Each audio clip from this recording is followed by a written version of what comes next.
జనగణనలో కులగణన చేపట్టాలని సుప్రీంకోర్టు నిర్ణయం పట్ల కాంగ్రెస్ పార్టీ సీనియర్ నాయకులు మాజీ రాజ్యసభ సభ్యులు తెలంగాణ ప్రభుత్వ సలహాదారులు వి హనుమంతరావు హర్షం వ్యక్తం చేశారు. అంబర్పేట్ మహారాణా ప్రాంతంలో ఖైరతాబాద్ జిల్లా మహిళా కాంగ్రెస్ అధ్యక్షురాలు ఉషశ్రీ శ్రీకాంత్ గౌడ్ ఆధ్వర్యంలో ముఖ్య కార్యకర్తల సమావేశం నిర్వహించారు. ఈ కార్యక్రమంలో మహిళా కాంగ్రెస్ రాష్ట్ర అధ్యక్షురాలు సువర్ణ, మాజీ రాజ్యసభ సభ్యులు తెలంగాణ ప్రభుత్వ సలహాదారులు వి హనుమంతరావు పాల్గొన్నారు. ఈ సందర్భంగా బి హనుమంతరావు కోర్టు నుంచి మంచి నిర్ణయం తీసుకుందని, ఆ నిర్ణయాన్ని స్వాగతిస్తున్నామని వారు తెలిపారు.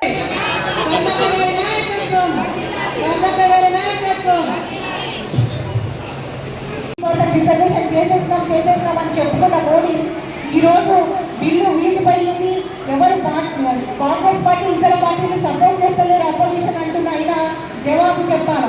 2023లో చేసినది కరెక్టా, లేకపోతే ఇప్పుడైనా మాట్లాడుతుంది కరెక్టా? మోడీ గారు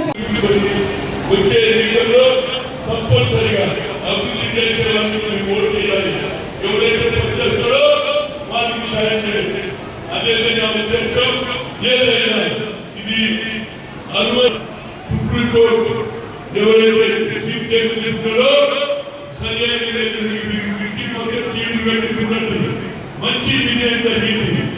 వాళ్ళకి ఏంటంటే వాళ్ళకి మీకు న్యాయం జరుగుతుంది. తప్పనిసరిగా మీరు వాళ్ళకి తెలపాలా, వాళ్ళకి ఒక ధైర్యం పెంచుకుంటూ మేము మీ వెంట ఉన్నామని. ఎందుకంటే ఎవరు చెప్పినది మగవాళ్ళు చెప్పింది ఎక్కువ ఎక్కదు, కానీ ఒక ఆడవాళ్ళకి చెప్పింది బాగా ఎక్కుతుంది. కాబట్టి మీరు కింద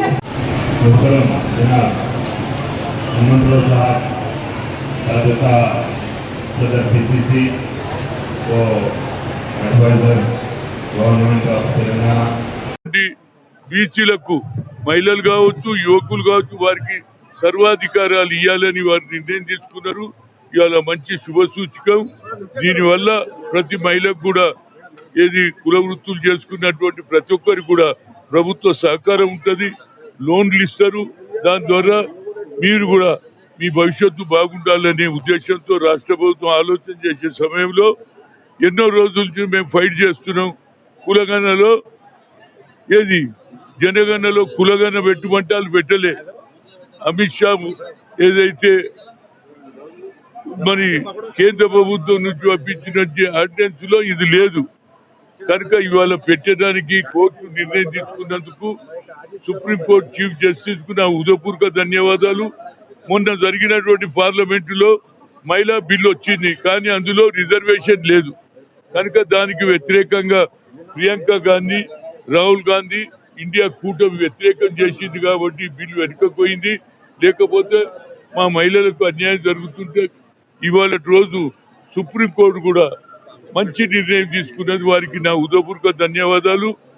పేద ప్రజలకు కూడా న్యాయం జరుగుతుంది. ఇది కేవలం రాహుల్ గాంధీ గారు కన్యాకుమారి నుంచి కాశ్మీర్ నడిచిన తర్వాత ఆయనకు ఒక ఆలోచన వచ్చింది, ఎస్సీ ఎస్టీలకే కాదు బీసీలకు కూడా అన్యాయం జరుగుతుంది కనుక నేను పవర్లు వస్తే వారికి జితిన హిస్సేదారి ఉత్తి భాగీదారి అన్నాడు.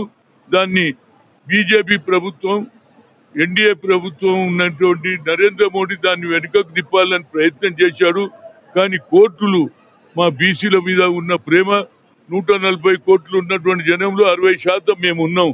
మొన్న రేవంత్ రెడ్డి గారు చేస్తే తెలంగాణలో 56% ఉన్నారు కనుక సరి అయిన సమయంలో కోర్టు మంచి నిర్ణయం తీసుకున్నది.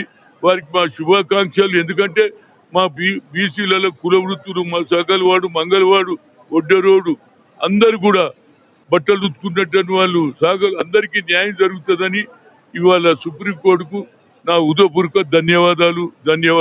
అదే